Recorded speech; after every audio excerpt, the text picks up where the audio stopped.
ठीक है। अब यहाँ पे पहले अपने को ये समझना, जो लैक ओपेरॉन कॉन्सेप्ट है ना, ये रियल में ऐसी कोई मैकेनिज्म नहीं है। जो हमने ट्रांसक्रिप्शन ट्रांसलेशन जो पढ़े ना, मतलब कि डीएनए से एमआरएनए और एमआरएनए से प्रोटीन, रेप्लिकेशन तो क्या था, डीएनए से डीएनए। जो हमने अभी तक पढ़ा था कि डीएनए से एमआरएनए और एमआरएनए से प्रोटीन, है ना। तो अपन ने पढ़ा था कि डीएनए से एमआरएनए, एमआरएनए से प्रोटीन, मतलब ट्रांसक्रिप्शन और ट्रांसलेशन। तो ये मैकेनिज्म प्रोटीन सिंथेसिस की हो चुकी है। मतलब जैसे अपन ने अभी तक पढ़ा था ट्रांसलेशन, तो सॉरी रेप्लिकेशन, तो रेप्लिकेशन में मैंने एक ऐसी प्रोसेस पढ़ा था जहाँ पे हम डीएनए की कॉपी बना रहे थे, मतलब डीएनए से डीएनए बना रहे थे। फिर दूसरा मैंने पढ़ा था रेप्लिकेशन, जिसमें हम क्या कर रहे थे, ट्रांसक्रिप्शन, जिसमें हमने डीएनए से क्या बना रहे थे, एमआरएनए बना रहे थे। अब फिर दूसरा पढ़े थे ट्रांसलेशन, जहाँ एमआरएनए से क्या बना रहे थे, प्रोटीन, मतलब पॉलीपेप्टाइड चेन। तो जो वहाँ पे हमने मैकेनिज्म किया था ना, तो दो साइंटिस्टों ने मिलके उन मैकेनिज्म को ही प्रूफ किया है। मतलब लैक ओपेरॉन कॉन्सेप्ट मतलब ऐसा नहीं है कि हम कुछ और बना रहे हैं, ऐसा बिल्कुल नहीं है। जो हमने वहाँ पे पढ़ा ना, जैसे वहाँ पे देखो स्ट्रक्चरल जीन आया था, याद है, प्रमोटर, है ना, बीच में वो सारी चीज़ें। तो जैकब और मोनार्ड ने ई कोलाई, इस्चीरिया कोलाई बैक्टीरिया होता है, तो उस बैक्टीरिया के लिए इन प्रोसेस को मतलब एक्सप्लेन किया था कि ये ऐसे ऐसे काम करते हैं। जैसे समझना, जैसे ई कोलाई है, इस्चीरिया कोलाई, उसके अंदर भी डीएनए एमआरएनए प्रोटीन पाया जाता होगा, क्योंकि बॉडी है। याद करो, कल मैंने बैक्टीरिया का स्ट्रक्चर पढ़ा था, बताया था, लाइपोप्रोटीन, म्यूरिन, मतलब यदि सेल वॉल की बात करें तो किसकी बनी थी cell wall, peptidoglycan plus murein. Peptidoglycan मतलब प्रोटीन और ग्लूकोज, पेप्टाइडो मतलब प्रोटीन पॉलीपेप्टाइड, ग्लाइकोन मतलब ग्लूकोज। तो पेप्टाइडोग्लाइकेन प्लस म्यूरिन, म्यूरिन तो ऑलरेडी एक ग्लूकोज है ना, ग्लूकोज का एग्जांपल होता है। फिर इसके बाद मैंने पढ़ा था lipoprotein cell membrane, lipid plus protein, मतलब कि बैक्टीरिया में भी प्रोटीन सिंथेसिस हुआ होगा, ठीक है। इस तरह से एक हमारी बॉडी के अंदर बैक्टीरिया होता है जिसको हम क्या बोलते हैं, इस्चीरिया कोलाई। ये हमारे इंटेस्टाइन में होता है, जिनसे अपने को कोई लॉस नहीं होता। तो जैकब एंड मोनार्ड ने इस्चीरिया कोलाई के अंदर प्रैक्टिकल किया था कि कैसे प्रोटीन और एमआरएनए बनता है। क्या, कैसे प्रोटीन एंड एमआरएनए बनता है। देखो यहाँ पे कहीं लिखा होगा ट्रांसक्रिप्शन एंड ट्रांसलेशन, चलो आगे आ जाएगा अपन देख, है ना। चलो समझो, तो मतलब अपने को ये समझ में आ गया कि जो लैक ओपेरॉन कॉन्सेप्ट है, मेन जो चीज़ है, तो देखो अपने को क्या होता है, जैसे यदि दिमाग में क्लियर होता है ना कि हम लोग पढ़ क्या रहे हैं, तो मैकेनिज्म अच्छा समझ में आता है, ठीक है। जैसे अपने को जैकब एंड मोनार्ड में क्या चीज़ समझ में आ गया कि जो हमने प्रोटीन और एमआरएनए बनाया था तो कैसे बना था, एक दो एग्जाम्पल लेके समझना है, ठीक है। तो यहाँ पे आप सबसे पहले देखो, Jacob and Monod study in E coli, है ना, किसका, फॉर लैक्टोज मेटाबॉलिज्म। क्या, लैक्टोज मेटाबॉलिज्म। अब समझना मेरी बात ध्यान से, जैसे बैक्टीरिया है ई कोलाई, अब मैं यहाँ पे लैक ओपेरॉन की बात नहीं करूँगा, अब मैं बार बार बोलूँगा कि ई कोलाई कैसे एमआरएनए और प्रोटीन बनाता है, तो तुम लोग समझ जाना कि हम लैक ओपेरॉन कॉन्सेप्ट की बात कर रहे हैं जो जैकब एंड मोनार्ड ने बताया था, क्लियर। तो अब जैसे ई कोलाई है, ई कोलाई को एमआरएनए और प्रोटीन बनाना है, लेकिन ई कोलाई एमआरएनए और प्रोटीन तब तक नहीं बना पाएगा जब तक उसको हम एनर्जी नहीं देंगे, उसको खाने के लिए फूड नहीं देंगे, जब तक न्यूट्रिशन नहीं देंगे जब तक वो कुछ भी नहीं बनाएगा, क्लियर। तो जैसे मान लीजिए अपन ने क्या किया, एक मीडिया ले लिया, मतलब एक हमने ऐसे ऐसे एक मान लो एक ऐसे बर्तन टाइप का ले लिया, इस बर्तन में अपन ने क्या किया, ई कोलाई डाल दिया, ये ई कोलाई बैक्टीरिया डाल दिया। इस ई कोलाई बैक्टीरिया अभी यहाँ पर ऑफ है, मतलब यहाँ पे ग्रोथ नहीं हो रही है, मतलब ई कोलाई बैक्टीरिया कोई भी काम नहीं कर रहा। अब इसी कल्चर मीडिया में अपन ने डाल दिया क्या, लैक्टोज शुगर। क्या डाल दिया, लैक्टोज शुगर। तो लैक्टोज शुगर जाते ही ई कोलाई बैक्टीरिया अपना काम शुरू कर देगा। मेरे कौन,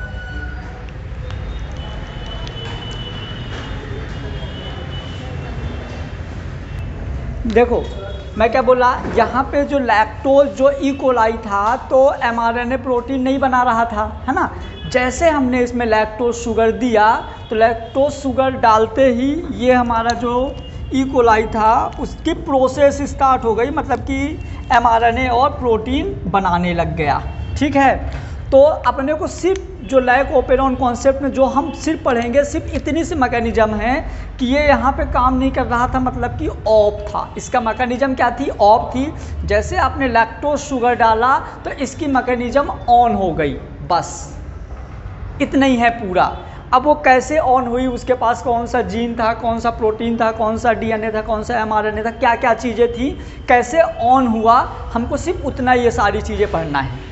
मतलब जो मैं सिर्फ ये समझाने वाला था कि लैक ओपेरॉन कॉन्सेप्ट ने क्या बताया था, तो सिर्फ लैक ओपेरॉन कॉन्सेप्ट ने बताया कि जब हम इस्चीरिया कोलाई बैक्टीरिया के पास यदि लैक्टोज शुगर एब्सेंट होती है तो वो इनएक्टिव रहता है, मरता नहीं है, इनएक्टिव रहता है, जो काम नहीं करता। जैसे उसको लैक्टोज शुगर हम प्रोवाइड करवाते हैं तो वो काम करने लगता है। कैसे करता है? तो उसका रेगुलेटर जीन होता है, प्रमोटर जीन होता है, ऑपरेटर जीन होता है, स्ट्रक्चरल जीन होता है। ठीक है, तो क्या क्या चीज़ें होती हैं हम आगे देखेंगे। क्लियर? तो पहले हमको एक चीज़ इतना सा समझ में आ गया। देखो ना, लैक्टोज मेटाबॉलिज्म मतलब समझ गए। जैसे आपने लैक्टोज दिया तो लैक्टोज का ब्रेक डाउन होगा, रेस्पिरेशन होगा, एनर्जी रिलीज होगी और वो यूज़ करेगा और आगे काम करेगा। यही तो होता है मेटाबॉलिज्म। मेटाबॉलिज्म यही होता है। क्लियर? तो ये हो गया। अब सेकेंड पॉइंट देखेंगे, maximum gene regulation transcription level by maximum gene regulation. ज़्यादातर जो जीन का रेगुलेशन होता है तो डीएनए, एमआरएनए या मतलब डीएनए और आरआरएनए करेगा। ज़्यादातर जो जीन होते हैं तो जीन का रेगुलेशन कौन करता है? डीएनए की आरएनए। अरे यार, पूरे सेल में जो न्यूक्लियस होता है तो रेगुलेट न्यूक्लियस ही करता है ना। तो अपन थोड़ा डीप बात कर रहे हैं तो हम न्यूक्लियस के अंदर की बात बता दिए, डीएनए आरएनए। थोड़ा ऊपर बोल दोगे तो क्रोमोसोम बोल दोगे, है ना। और अंदर जाओगे तो न्यूक्लियोटाइड बोल दोगे, और अंदर जाओगे तो उनके नाम बता दोगे। क्लियर? तो हो जाएगा maximum gene regulation transcription level by induction and repression. अब अभी समझ देखो, इंडक्शन मतलब क्या होता है। इंडक्शन मतलब समझो क्या होता है, मेरी ध्यान से सुनना। इंडक्शन मतलब क्या? इस वाले प्लेट पे इस्चीरिया कोलाई बैक्टीरिया था। क्या था? इस्चीरिया कोलाई बैक्टीरिया था। जैसे ही आपने इसमें लैक्टोज डाला, अब लैक्टोज अभी काम करना शुरू नहीं किया है, लेकिन बैक्टीरिया को पता चल गया है कि लैक्टोज आ चुका है। नहीं समझा? मतलब कि जैसे अपन खाना खाने बैठे हैं और खाना खाने में बैठने में सबके पास प्लेट रख दिया गया है, अभी प्लेट में खाना नहीं रखा गया, तो प्लेट रख दिया गया, इसका मतलब यह है कि अब खाना मिलने वाला है। मतलब इंडक्शन, नॉर्मली भी इंडक्शन क्या होता है, सर ने पढ़ा होगा ना फिजिक्स में। इंडक्शन EMI में इलेक्ट्रोमैग्नेटिक इंडक्शन, हम एक मैग्नेट के पास दूसरा मैग्नेट ले जाते हैं, टच नहीं करते हैं, लेकिन वो इंड्यूस हो जाता है। क्लियर? समझ गए ना। तो इस प्लेट में हमने लैक्टोज शुगर डाल दिया, अभी लैक्टोज शुगर की मैकेनिज्म स्टार्ट नहीं हुई, होने वाली है, तो वो चीज़ क्या होता है? इंडक्शन। क्लियर? तो ये हो जाएगा हमारा ट्रांसक्रिप्शन लेवल बाई। देखो, ट्रांसक्रिप्शन मतलब अभी शुरू होगा ना ट्रांसक्रिप्शन लेवल। जैसे मान लो ये mRNA की चैन है, ये mRNA की चैन है। अभी यहाँ पे देखो ऑपरेटर ऑफ है, mRNA की चैन है, ये ऑफ है। अब लैक्टोज आ चुका है, अब लैक्टोज का ब्रेक डाउन शुरू होगा और आगे प्रोसेस स्टार्ट होगी। इस वजह से हम इसको बोलते हैं इंडक्शन बाय रिप्रेजेंटेशन। अब पार्टिसिपेट 3 एंजाइम, इसको याद रखिएगा। हम यहाँ पे लैक ओपेरॉन कॉन्सेप्ट में ट्रांसक्रिप्शन ट्रांसलेशन तो पढ़ रहे हैं, लेकिन ट्रांसक्रिप्शन ट्रांसलेशन सिर्फ ई कोलाई के लिए पढ़ रहे हैं। समझना मेरी बात। आप यदि इसको बहुत अच्छे से समझना है ना, तो इसको कहीं और से रिलेट मत करना, ये सिर्फ अपने लिए है। यदि तुम सोचो कि लैक ओपेरॉन कॉन्सेप्ट को हम सेंट्रल डोगमा से मैच कर दें, है ना, दूसरे एग्जाम्पल से, जैसे और कौन सा एग्जाम्पल था, जो भी है, मतलब अलग किसी दूसरे स्पीसीज़ के एग्जाम्पल से मैच कर दोगे तो गलत हो जाएगा। क्योंकि हमने पढ़ा था 1 जीन 1 एंजाइम थ्योरी, किसी भी एक जीन के लिए स्पेसिफिक एंजाइम होता है। आप सोचो ना, इस एंजाइम को कहीं और से मैच कर दो तो सीख नहीं पाओगे। क्लियर? तो देखो, पार्टिसिपेट 3 एंजाइम इन ई कोलाई, इस वजह से स्पेशली नाम दिया गया है। यदि नाम नहीं दिया जाता तो पार्टिसिपेट 3 एंजाइम इन लैक ओपेरॉन कॉन्सेप्ट ऐसा बोल दिया जाता, है ना। क्योंकि ये कॉन्सेप्ट सबके लिए है, लेकिन ये जो हम पढ़ रहे हैं ना, स्पेशली जो मतलब लैक ओपेरॉन ने बताया था, स्पेशली किसके लिए बताया था? ई कोलाई के लिए। तो ई कोलाई के लिए कौन कौन से 3 एंजाइम हैं? तो पहला है गैलेक्टोज परमिएज, दूसरा है थायोगैलेक्टोसाइडेज ट्रांसएसाइलेज, सॉरी ये हो गया बीटा गैलेक्टोसाइडेज और गैलेक्टोपर्मिएज और थायोगैलेक्टोसाइड ट्रांस एसाइलेज, है ना, ये 3 एंजाइम हैं, ये याद रखिएगा। अब ये 3 एंजाइम मिलके पता क्या करेंगे, सॉरी ये 3 एंजाइम मिलके लैक्टोज को ब्रेक करेंगे। ये 3 एंजाइम मिलके किसको ब्रेक करेंगे, लैक्टोज को, और लैक्टोज को कन्वर्ट करेंगे ग्लूकोज और गैलेक्टोज में। समझ में आ गया, ये 3 एंजाइम मिलके किसको ब्रेक करेंगे, लैक्टोज को, और लैक्टोज कन्वर्ट होगा किसमें, ये अपन उसमें भी पढ़ेंगे, डाइजेस्टिव सिस्टम 11th में है, तो वो हमारा ग्लूकोज और गैलेक्टोज जो है। अब ग्लूकोज और गैलेक्टोज जो बना है तो इनका भी होगा oxidation breakdown, glycolysis Krebs cycle ETS, है ना, इनका भी होगा क्या, ब्रेकडाउन, और इनसे मिलेगा अपने को एनर्जी। लेकिन इस तरह का ब्रेकडाउन सिर्फ और सिर्फ यूकैरियोटिक सेल में होगा, यहाँ पे नहीं होगा। तो यहाँ पे क्या होगा, ग्लूकोज का ग्लाइकोलाइसिस होगा, हमको डायरेक्ट एनर्जी मिलेगी। याद रखो मैंने बोला था यूकैरियोटिक सेल में क्रेब्स साइकिल ETS नहीं होता, ग्लाइकोलाइसिस प्रोकैरियोटिक और यूकैरियोटिक दोनों में था। और जो हमारा ई कोलाई है ये क्या है, प्रोकैरियोटिक, मतलब जो अब ये वाली प्रोसेस चलेगी तो ई कोलाई के अंदर जो मीजोजोम है वहाँ चलेगी।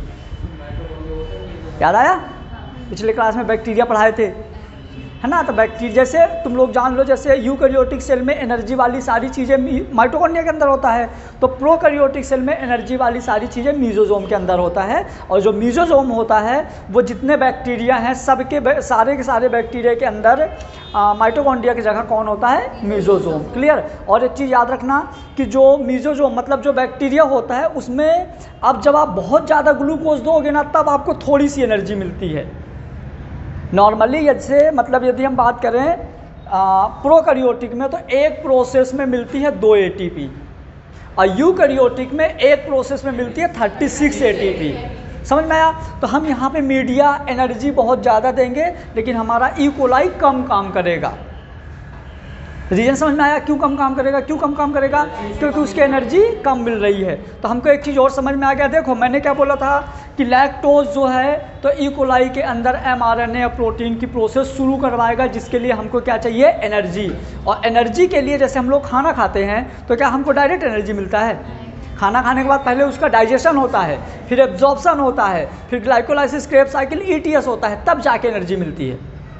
सेम ऐसे यहाँ होगा। इसीलिए मैंने बोला था कि जैसे अपन ने खाना खाया, खाना खाने के बाद हमको ना इंस्टेंट एनर्जी नहीं मिलती उस खाने से, लेकिन पता तो चलता है ना कि हाँ एनर्जी वाली चीज़ें चली गई। ये और अच्छा एग्जाम्पल है।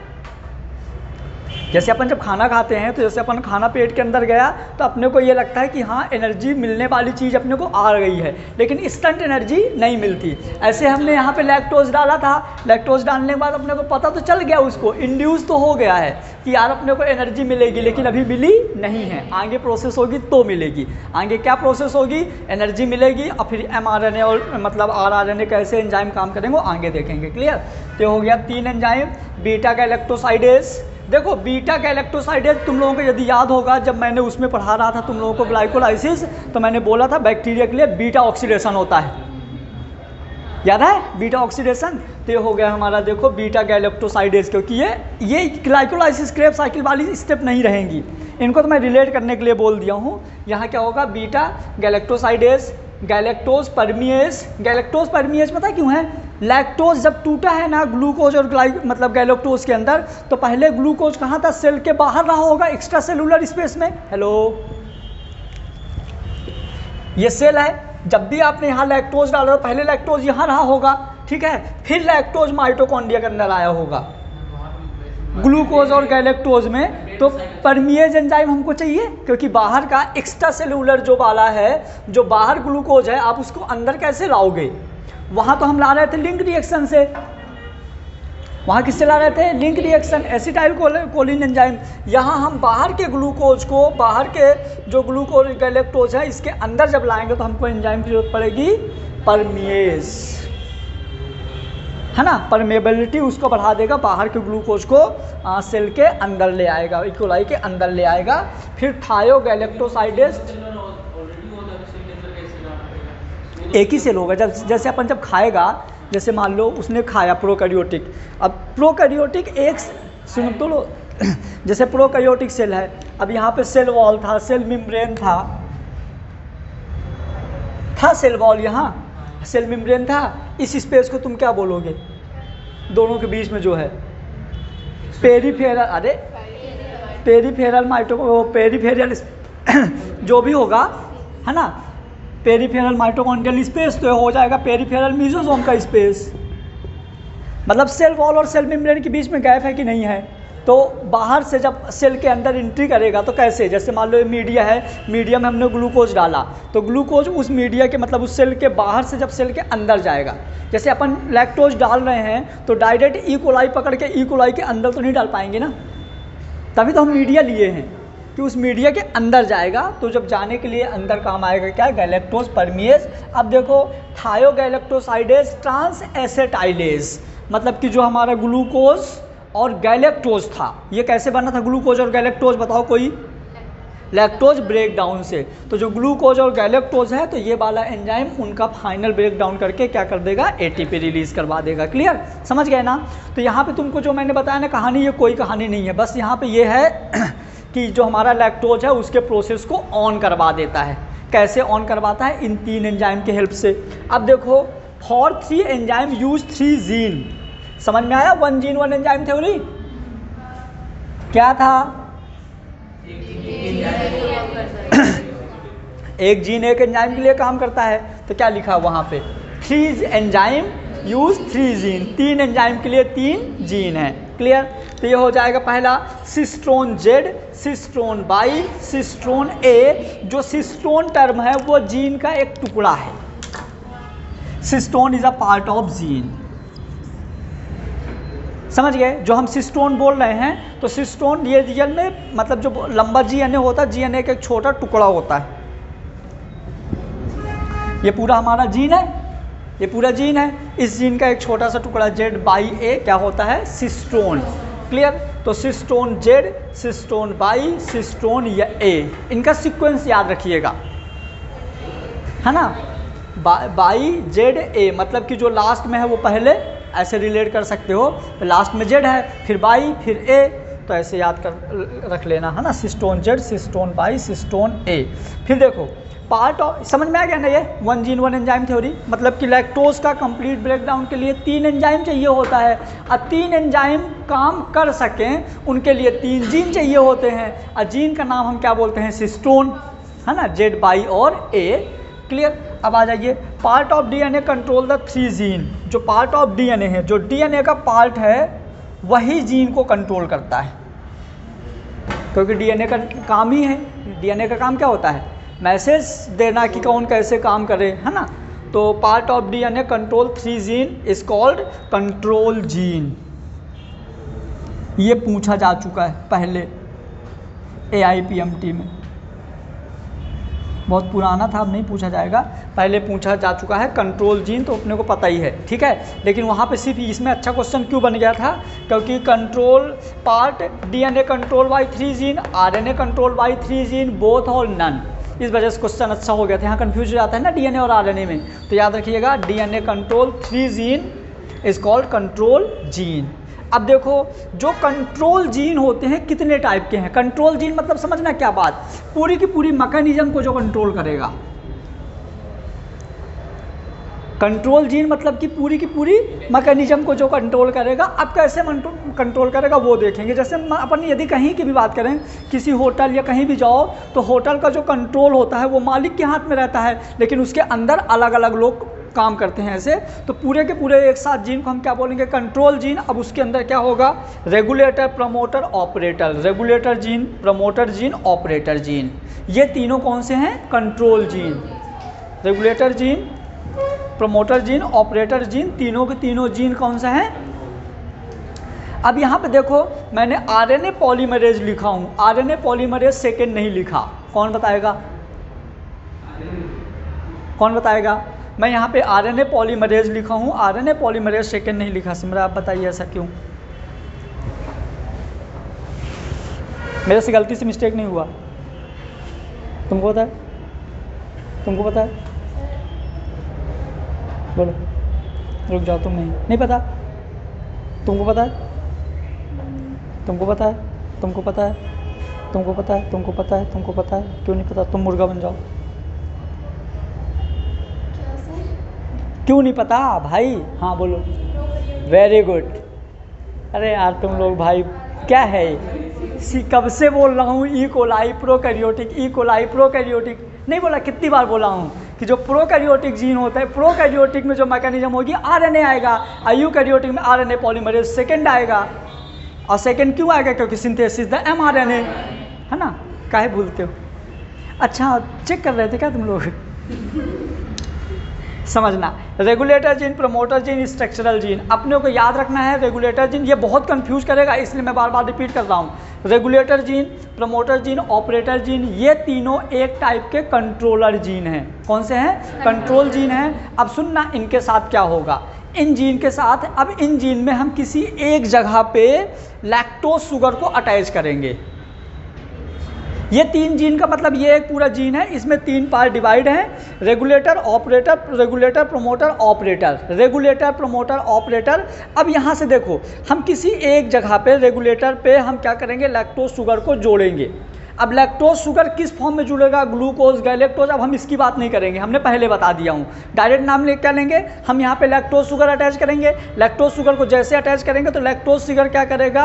इस कंट्रोलर जीन के एक एंड को एक्टिवेट कर देगा, क्या बनाने के लिए? एमआरएनए या प्रोटीन सिंथेसिस करने के लिए एक पार्ट को एक्टिवेट कर देगा। अब ये कैसे एक्टिवेट करेगा हम वो आगे देखेंगे, ठीक है? तो रेगुलेटर, प्रमोटर, ऑपरेटर, अभी समझ में आ गया नसीब कि रेगुलेटर जीन में हम क्या करेंगे? लैक्टोज शुगर को अटैच करेंगे। लैक्टोज शुगर यहाँ के काम को करेगा, मतलब काम करने को स्टार्ट करेगा। अब कैसे स्टार्ट करेगा हम पहले उसको अलग अलग देखेंगे, ठीक है? तो पहले एक चीज़ और देख लो, ओपेरॉन मतलब कि रेगुलेटर, प्रमोटर, ऑपरेटर, स्ट्रक्चरल।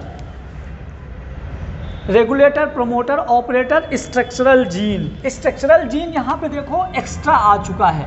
अब तुम लोगों को याद होगा जब मैंने पढ़ाया था तो मैंने बोला था स्ट्रक्चरल जीन बीच वाला एंड था, याद करो। पहले कौन सा था?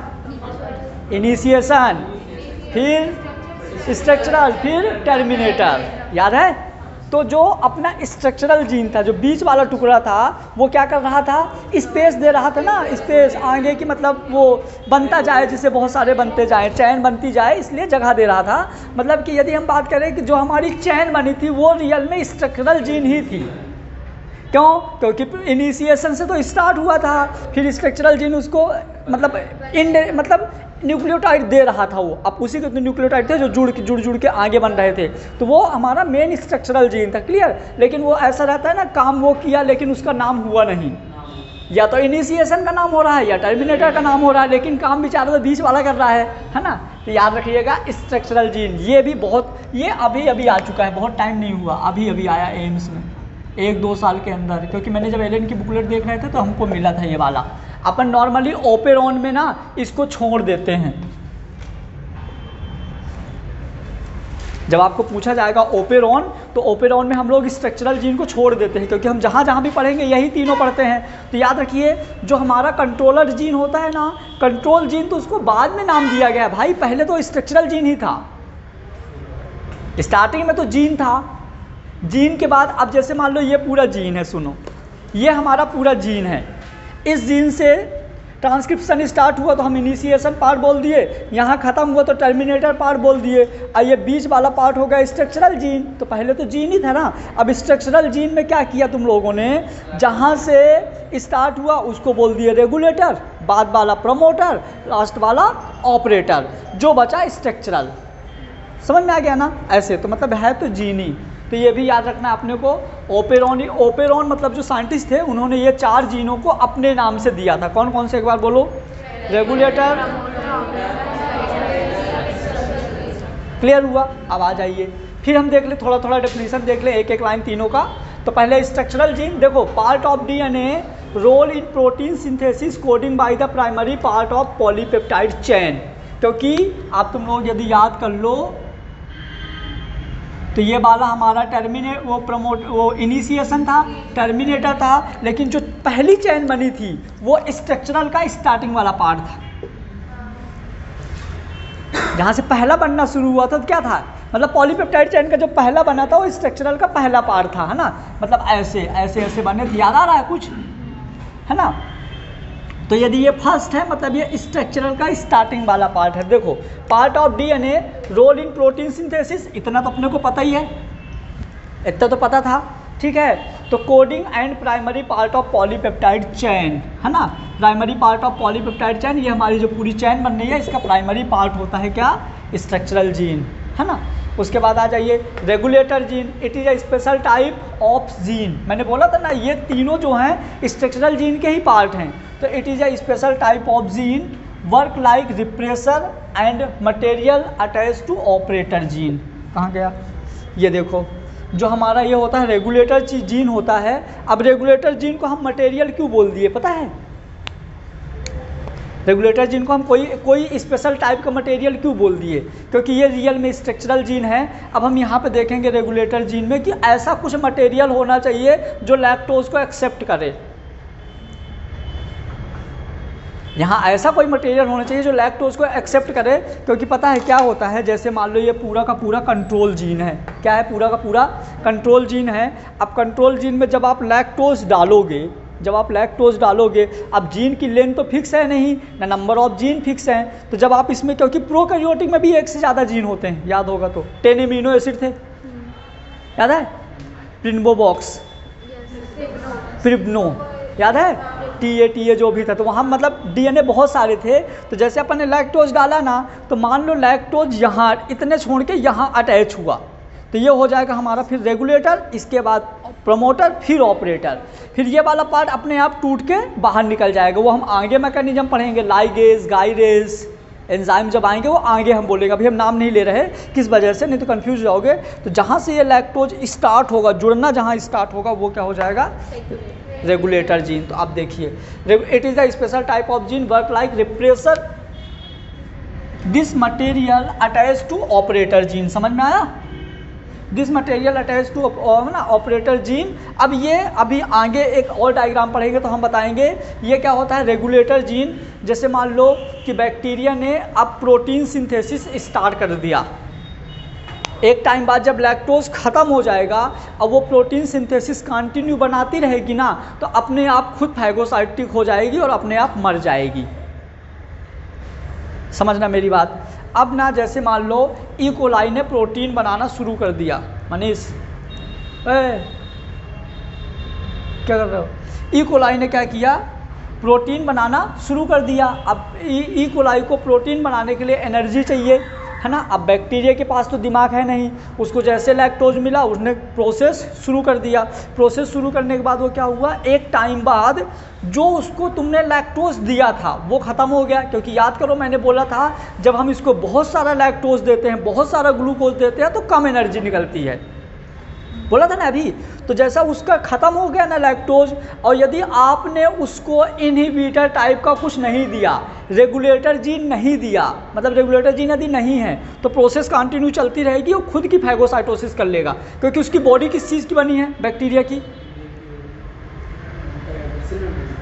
हाँ सेल मेम्ब्रेन सेल वॉल किसकी बनी है, पेप्टाइडोग्लाइकेन, मतलब ग्लूकोज, मतलब गैलेक्टोज। तो क्या करेगा, आपने लैक्टोज बाहर से दिया, जैसे आपने बाहर से दिया वो ख़त्म हो गया, तो फिर वो अपनी बॉडी का ही लैक्टोज यूज़ करने लगेगा, अपनी बॉडी का ही ग्लूकोज और ये सब यूज़ करने लगेगा, जिससे उसका डेथ हो जाएगा, वो मर जाएगा। इतना लिमिटेड नहीं है ना बेटा, जैसे हमारी बॉडी में ही तो प्रोटीन है ना, जैसे हमारी बॉडी की मसल्स है, ब्लड है, ये किसकी बनी है, तो हम क्या हमारी बॉडी क्या उसी को खाती है, बोलो खाती है, किस टाइम पे खाती है, जब अपन नहीं खाते। समझ में आया। तो लैक्टोज ने हमको दिया उसको, लैक्टोज प्रोसेस, लेकिन हम मतलब लैक्टोज उसकी प्रोसेस करने लगा, लैक्टोज खत्म हो गया तो अपनी बॉडी वाला ही खाने लगेगा। इनहिबिटर देना पड़ेगा, जैसे लास्ट में उसको रोकने के लिए इनहिबिटर क्यों देना पड़ेगा, अपन बाहर से तो फिर कैसे करेंगे यदि मान लो उसकी बॉडी में नहीं है तो, जैसे अपन कोडिंग नहीं पढ़ते, ये कोड होना जाएगा तो बंद हो जाएगा, ये वाले नहीं है उसके पास, ये जो एंजाइम्स है ना, ये एंजाइम यदि उसके बॉडी में जीन हैं भी मान लो, तो एंजाइम ही तो नहीं है ना, तो नहीं एंजाइम नहीं है तो कैसे कंट्रोल करेगा, मतलब रोक ही नहीं पाएगा, नहीं रोक पाएगा ना, कंटिन्यू चलती रहेगी, एक टाइम बाद मर जाएगा जब पूरा यूज हो जाएगा। तो सबसे मेन दिक्कत यहाँ पे है कि लार्ज अमाउंट में जब हम ग्लूकोज देते हैं तो कम काम करता है, समझ गए ऐसा। चलो तो ये हो गया हमारा रेगुलेटर। प्रोसेस मतलब देखो, रेगुलेटर मतलब प्रोसेस स्लो कर देता है। जो मैंने बताया मेन वही था कि जब बहुत तेज़ चलने लगता है, प्रोटीन बनने लगेगा तो ग्लूकोज की खपत बहुत ज़्यादा होने लगेगी, उतना जो ग्लूकोज उसके पास है नहीं, इसलिए क्या करता है, प्रोसेस को स्लो कर देता है। ठीक है, चलिए फिर repressor protein have 2 allosteric site. अब रिप्रेसर प्रोटीन के पास 2 एलोस्टेरिक साइट होती हैं, एक ऑपरेटर एक इफेक्टर। मतलब कि अभी एक डायग्राम इसका और बनेगा, हम ये वाली लाइन वहाँ पे समझा देंगे, है ना, मेरे को याद रहेगा क्योंकि इसमें अभी मैंने इफेक्टर साइट बनाया नहीं हूँ, तो याद रखना। मतलब रेगुलेटर जीन मतलब ये याद रखो कि ये एक स्पेशल टाइप का मटेरियल है। जब लैक्टोज की खपत ज़रूरत से ज़्यादा हो जाती है तो उसमें नेगेटिव फीडबैक देके और जो हमारा स्टार्टिंग वाला पार्ट था उसको बंद कर देता है, तो प्रोसेस क्या हो जाएगा, कम हो जाएगा। मतलब कि जैसे ये हमारा है ना गैलेक्टोज परमिएज जो बाहर से आ रहा था, तो फिर ये क्या करेगा, उस प्रोसेस को बंद कर देगा। मतलब ये मानो कि उसके इकोलाई के अंदर कोई पंप टाइप का स्ट्रक्चर है जो इस प्रोसेस को करवाता है, तो फिर क्या करेगा, उसको ऑफ कर देगा, स्विच ऑफ कर देगा, तो वहाँ प्रोसेस रुक जाएगी। चलिए फिर promoter gene part of DNA attach to RNA polymerase. ये याद रखिए, जो प्रोमोटर जीन होता है वो आरएनए पॉलीमरेज से अटैच होता है। मतलब अपने को अब ये समझ में आ गया है कि यहाँ अब ट्रांसक्रिप्शन स्टार्ट हो जाएगी। क्या कर रहा था आरएनए पॉलीमरेज, याद करो, दोनों के बीच के किसको तोड़ रहा था, हाइड्रोजन बॉन्ड को तोड़ के हेलिक्स अलग कर रहा था। मतलब जो रियल में स्ट्रक्चर स्टार्ट हुआ था यहीं से हुआ था। प्रमोट करेगा ना, तोड़ हाइड्रोजन बॉन्ड को तोड़ेगा, उनको बनने के लिए प्रमोट करता जाएगा, है ना, तो ये हो जाएगा प्रमोटर जीन। और अब देखेंगे अपन क्या था, ऑपरेटर जीन क्या है, ending part of structure gene regulate transcription.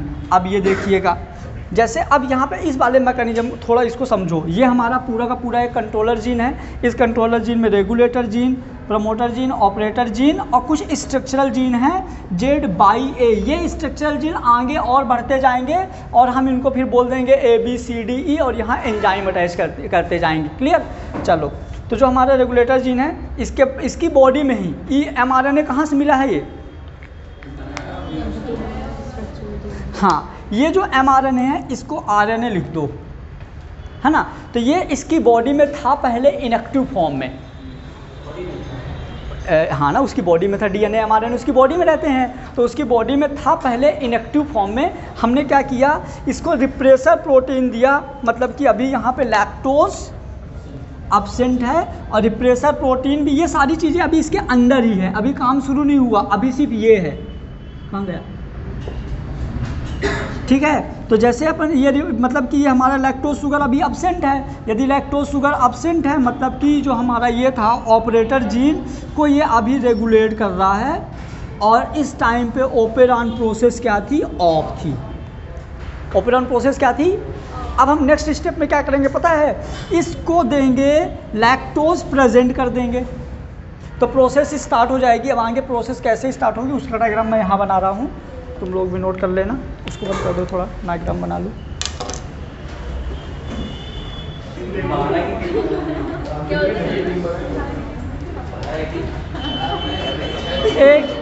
एक इंसान का नाम बताओ जिसके एक बार में 100 बच्चे हुए थे। नहीं, हाँ सही बोल रहे हैं, एक बार में 100 बच्चे, हाँ उनके नहीं थे, अकेले वो नहीं थे, वो बहुत सारी पत्नियों बच्चे थे, अकेले मतलब उनका जब पैदा हुआ था ना तो उनके अंदर से मांस का एक पूरा टुकड़ा पैदा हुआ था, मांस का टुकड़ा पैदा हुआ था। नहीं, उनमें मतलब एक ही मम्मी थी ना, उनकी मम्मी एक ही थी ना, मांस का टुकड़ा पैदा हुआ था, फिर मांस के टुकड़े को थोड़ा थोड़ा काट के स्टेम सेल से बहुत सारे बच्चे बना दिए गए थे। पहले पता है स्टेम सेल चलता था पहले, कल्चर मीडियम में बढ़ाया भी होगा। हाँ, तो वहाँ कल्चर मीडिया मटका टाइप का बनाए थे, मटके में रखे थे। अरे तो रुक जाओ बेटा, बताता हूँ। हाँ, साउथ कुछ मर गए होंगे।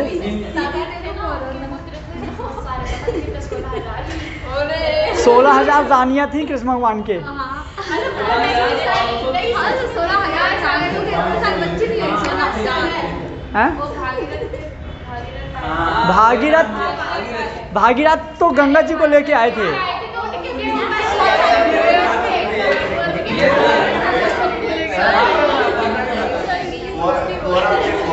कौरव थे ना, 100 बच्चे जिनके थे।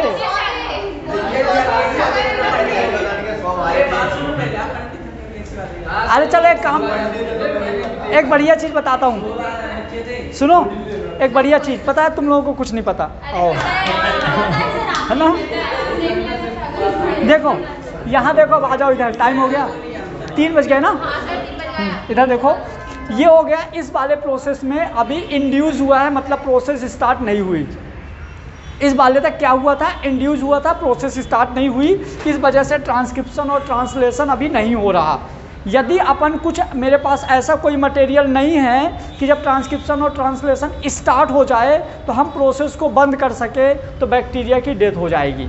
इस वजह से लास्ट में ऐसा कुछ होगा कि हमके उसकी कंटिन्यू चल रही प्रोसेस को बंद करना पड़ेगा। तो देखो यहाँ भी no transcription no translation last वाले में, ये समझ गए। तो मतलब कि ये वाले प्रोसेस में प्रोसेस स्टार्ट नहीं हुई थी, फिर इन दोनों में प्रोसेस स्टार्ट हुई और ट्रांसक्रिप्शन ट्रांसलेशन या एंजाइम की हेल्प से एमआरएनए और प्रोटीन सिंथेसिस हुआ। और लास्ट में अपन ने उसको क्या दिया, एपोरिसेप्टर में मैंने ट्रिप्टोफैन दिया और ट्रिप्टोफैन गया और जो हमारा ऑपरेटर वाला था, जो ऑपरेट कर रहा था, जो आगे की चैन बना रहा था, उसको उनने बंद कर दिया और यहाँ ट्रांसक्रिप्शन ट्रांसलेशन बंद हो गया। क्लियर, ये समझना मेरी बात। यदि आप यहाँ पे लगातार ऑपरेटर के जगह लैक्टोज देते रहोगे तो होता रहेगा कंटिन्यू, जितना आपको चाहिए उतना आप लैक्टोज देते रहो, बाहर से प्रोसेस आगे चलती रहेगी। लेकिन आपको यदि प्रोसेस को रोकना है तो लैक्टोज को रिमूव करके वहाँ पे ट्रिप्टोफैन देना पड़ेगा। ट्रिप्टोफैन क्या होता है, उसके को रिसेप्टर्स जो रहते हैं ना, रिसेप्टर जहाँ पे, जैसे मान लो हमेशा तुम लोग एक चीज़ और पढ़े होगे, 1 जीन 1 एंजाइम थ्योरी में रिसेप्टर वाला लॉजिक पढ़े होगे कि सेम जो मतलब एंजाइम्स होता है अपने ही सबस्ट्रेट से जाके अटैच होता है, की लॉग थ्योरी। क्लियर, तो हम वहाँ यहाँ की लॉग थ्योरी ना बोल के हम यहाँ पे बोल देते हैं रिसेप्टर्स। मतलब कि जिस तरह का रिसेप्टर का कोई ना कोई साइज़ फिक्स रहता है, जैसे यदि ऐसे रिसेप्टर है तो ऐसे आना चाहिए, मान लो रिसेप्टर ऐसा है, ऐसा लैक्टोज आएगा तो अटैच नहीं होगा। तो जो लैक्टोज वाला जो रिसेप्टर था वहाँ पे मतलब क्या करते हैं अपन, उसको पैक करने के लिए, बंद करने के लिए क्या लगा देते हैं, ट्रिप्टोफैन।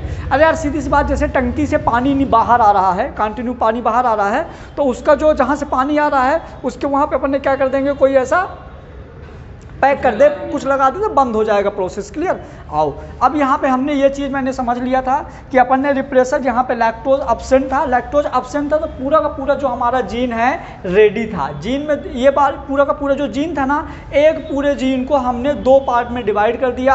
एक को बोल दिया कंट्रोलर जीन, एक को बोल दिया स्ट्रक्चरल जीन। कंट्रोलर जीन और स्ट्रक्चरल जीन अपने फंक्शन के अकॉर्डिंग डिवाइड हो गए हैं, रियल में वो जीन ही थे। कंट्रोलर जीन और फंक्शन जीन अपने मतलब कंट्रोलर अपने स्ट्रक्चर के अकॉर्डिंग डिवाइड हो गए हैं। जैसे यदि रेगुलेटर, प्रमोटर, ऑपरेटर है तो कंट्रोलर जीन हो जाएगा। फिर उधर साइड जो हमारे बाई जेड और ए, मतलब कि बाई जेड ए को मतलब एंजाइम वाले जो भी थे, है ना, गैलेक्टोसाइडेज और परमिएज, है ना, ट्रिप्टोफैनेज वाले जो एंजाइम थे, तो वो हमारे क्या हो जाएंगे, स्ट्रक्चरल जीन। क्लियर हो गया, जीन का पता हो गया, यहाँ से ऑब्जेक्टिव हो गए। चलो अब इसके बाद अब हमने क्या किया, इसको यहाँ पे लैक्टोज एब्सेंट था तो ओपेरॉन ऑफ था, याद रखिए लैक्टोज एब्सेंट था तो ओपेरॉन ऑफ था। अपन ने क्या किया है, यहाँ पे लैक्टोज दे दिया, क्या दे दिया, लैक्टोज दे दिया। तो मतलब इंड्यूसर शुरू हो गया, जैसे इंड्यूस था पहले अब शुरू हो गया तो इंड्यूसर बोल दिए, लैक्टोज दिए, जैसे लैक्टोज दिए तो ओपेरॉन ऑन हो गया। इसका मतलब मैं ये समझ पा रहा हूँ कि लैक्टोज ने उस प्रोसेस को स्टार्ट होने के लिए एनर्जी प्रोवाइड कर दिया। एनर्जी कैसे प्रोवाइड करेगा, तो किसी भी फूड मटेरियल के सब, किसी भी फूड मटेरियल चाहे वो कार्बोहाइड्रेट हो, फैट हो, प्रोटीन हो, इनको ब्रेक करने के लिए चाहिए होता है एंजाइम। एमाइलेज, टाइलिन, लाइपेज, अलग अलग एंजाइम्स होते हैं जो फूड मटेरियल को ब्रेक करते हैं और उनसे एनर्जी रिलीज होती है। हम डाइजेस्टिव सिस्टम इसको अच्छे से पढ़ेंगे, लेकिन फिर भी तुम लोगों को 9-10 में इतना तो पता ही होगा कि जो हम लोग खाना खाते हैं तो किसके प्रेजेंस में ब्रेक डाउन होता है, एंजाइम के प्रेजेंस में। अब ब्रेक डाउन होगा तभी अपने को एनर्जी मिलती है। तो सेम ऐसे बैक्टीरिया में भी हो रहा है। तो अपनी बॉडी में अलग टाइप के एंजाइम काम करेंगे, क्योंकि हमारी बॉडी में कॉम्प्लेक्स मटेरियल हम लोग ग्लूकोज, प्रोटीन ये सब यूज करते हैं खाने में। क्लियर। और यहाँ पे जैसे हमने ओपेरॉन ऑन हुआ, मतलब कि ये हमारा जो अभी रेगुलेटर जीन है, सॉरी कंट्रोलर जीन है, उसकी अभी रुक जाओ। यहाँ पे देखो BZA, बाई वाला हमारा बीटा गैलेक्टोसाइडेस, परमीएस, ट्रांस एसाइलेस। समझ आ गया। बीटा गैलेक्टोसाइडेस, परमीएस, ट्रांस एसाइलेस का वैसे हमारा इसका काम अभी पता नहीं है, लेकिन जो इसमें मतलब काम क्यों पता नहीं है, एकदम कंप्लीट काम नोन नहीं है, क्योंकि यहाँ पे देखो जो बीटा ऑक्सीडेशन होता है, जो पूरी प्रोसेस चलती है, तो एक प्रोसेस में एक से ज़्यादा एंजाइम होते हैं। याद करिए, हेक्सोकाइनेज, आइसोमरेज, कार्बोक्सिलेज, अलग अलग बहुत सारे एंजाइम्स थे ना। तो हर एंजाइम बता रहा था कि ये वाला फूड सब्सटेंस जब इसमें कन्वर्ट होगा तो इस एंजाइम के प्रेजेंस में होगा। लेकिन ये प्रोसेस इतनी कॉम्प्लेक्स थी ना कि डायरेक्ट हमारा जो फूड था ना, जो हमारा मतलब फूड मटेरियल था, जो गैलेक्टोज वगैरह था, ये डायरेक्ट एनर्जी दे रहे थे। तो हमको ये नहीं पता कर पाए कि ये एंजाइम किस स्टेप पे काम कर रहा है।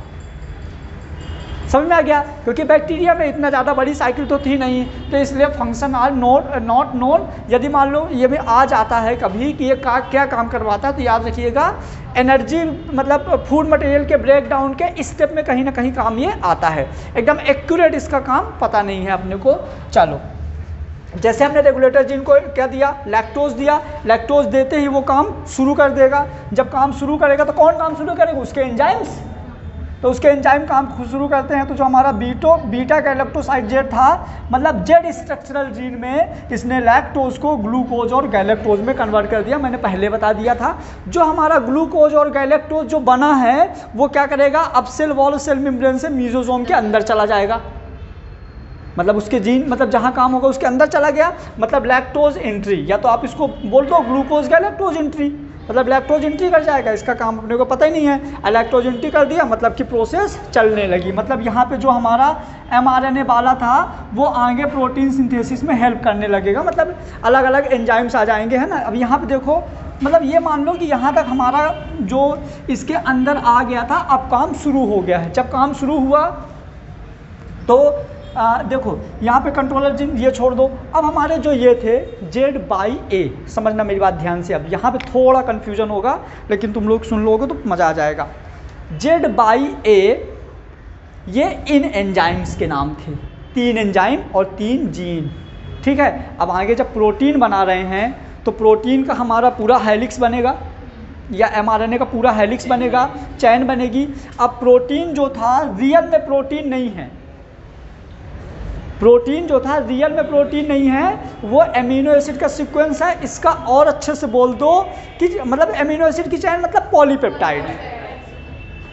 अमीनो एसिड की चैन मतलब पॉलीपेप्टाइड। अब पॉलीपेप्टाइड में क्या होगा, अलग अलग पेप्टाइड मिलके पॉलीपेप्टाइड बना रहे थे। ये एक अलग पेप्टाइड है ना, ये मिलके, और इधर एक अलग पेप्टाइड, ये मिलके पॉलीपेप्टाइड चैन बना रहे थे। तो इस वाले पेप्टाइड को हमारा कौन सा एंजाइम ब्रेक करेगा, इसको कौन सा एंजाइम करेगा, इसको कौन सा एंजाइम करेगा। तो ऐसे बहुत सारे एंजाइम्स भी बनेंगे। जैसे हम बोलते हैं ना कि break down of protein, real में हमको बोलना चाहिए break down of polypeptide chain, है ना। क्या, break down of polypeptide chain. और अलग अलग जैसे अपन मान लेते हैं कि मान लो 5 पेप्टाइड मिलके एक पॉलीपेप्टाइड बना दिए। अब वो एक पॉलीपेप्टाइड एक प्रोटीन है, उसके लिए हमारा जो एंजाइम काम आ रहा है E1 है।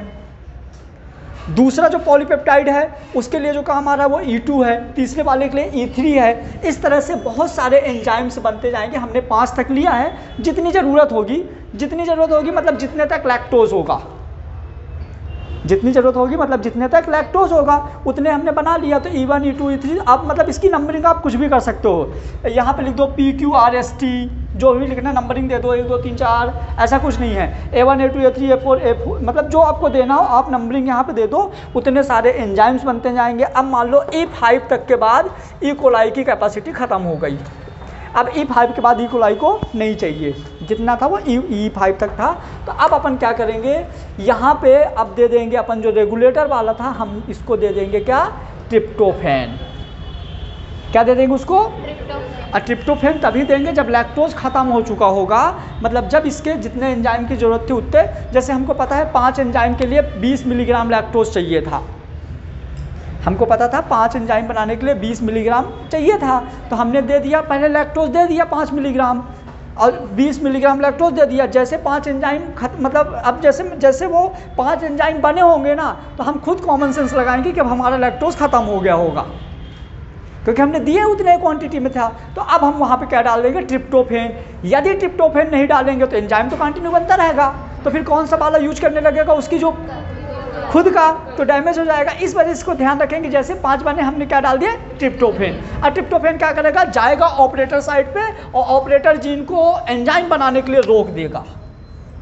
जैसे मैंने ट्रिप्टोफैन डाला, ट्रिप्टोफैन किस में जाएगा, ऑपरेटर को, क्योंकि ऑपरेटर ही तो ऑपरेट कर रहा था, रेगुलेटर और प्रोमोटर तो प्रमोट कर रहे थे, लेकिन बनाने वाला ही खत्म हो गया। तो ये जाएगा ऑपरेटर जीन के फंक्शन को यहाँ पे रोक देगा। जैसे ऑपरेटर जीन के फंक्शन को यहाँ रोकेगा तो नो ट्रांसक्रिप्शन नो ट्रांसलेशन, ना तो ट्रांसक्रिप्शन होगा और ना ही ट्रांसलेशन होगा। क्लियर, ये हो जाएगा ऑपेरॉन ऑफ हो जाएगा यहाँ पे। समझ में आ गया। सुनो, ये भूलेगा क्योंकि बहुत बड़ा हो गया ना, इसमें ट्रांसक्रिप्शन भी आ गया, ट्रांसलेशन भी आ गया, 1 जीन 1 एंजाइम भी आ गया, बहुत सारी चीज़ें आ गई। सोचो 2 घंटे से इसी को लगातार बोल रहे हैं, 1.5 घंटे से, ठीक है।